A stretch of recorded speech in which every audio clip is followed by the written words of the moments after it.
The Iranian Revolutionary Guard Corps has been one of the key backers and supporters of terrorism, both in their region around the world, and as we have seen in recent times, also inflicting terror and totalitarian rule upon the citizens of Iran, many of whom have lost their lives or lost their freedom, standing up against the regime which brutally puts its own people down.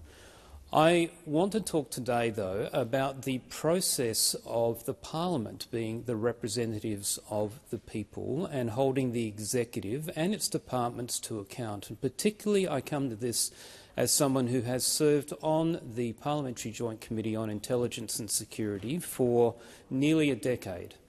And through that process we dealt with some thorny issues when it comes to listing. For example, the terrorist organisation Hezbollah.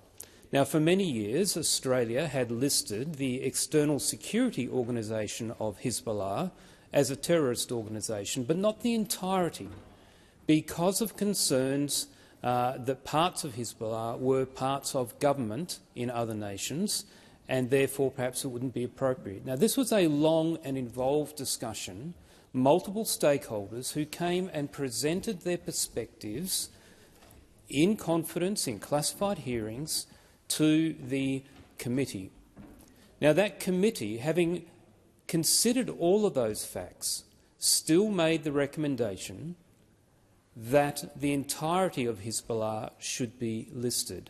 And I'm pleased to report that in 2021 the entirety of the organisation was listed. In 2022 Hamas was listed. And we have seen in the past groups like Islamic State, who were also putting themselves forward as government for a period of time, have been listed multiple times, the most recent in 2023.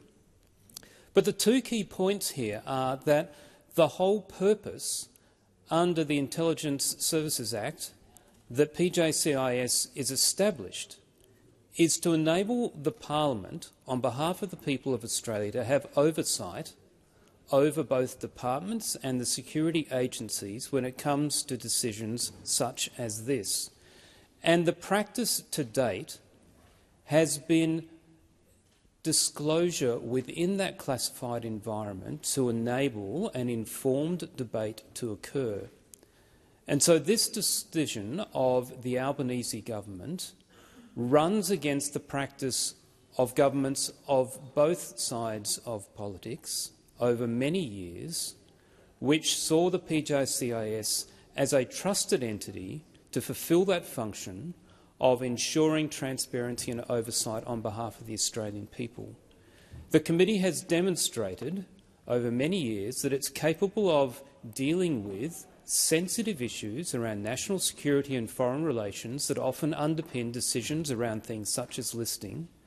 And so this decision is bewildering, to say the least.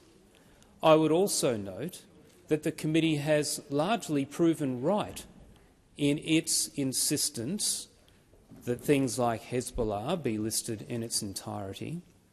And when those listings have been made, the Statement of Reasons is actually a document which is designed to be released publicly so that the Australian public can get an insight, perhaps not every detail, not every consideration. That's why we have the committee to consider those things in a classified environment. But it provides the Australian people with a rationale and some insight as to why this decision has been taken.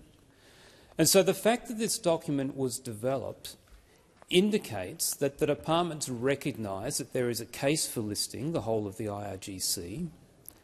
The fact that it is designed as a document to be released publicly means that the request for that to be provided to the Parliamentary Joint Committee on Intelligence and Security is actually the committee ceding quite a bit of ground, saying we're happy to deal with this in a classified environment when it's a document that should have been released publicly. This is a breach of trust with the parliamentary structures which have been set in place to oversee our intelligence and security, and I call on the government to be transparent.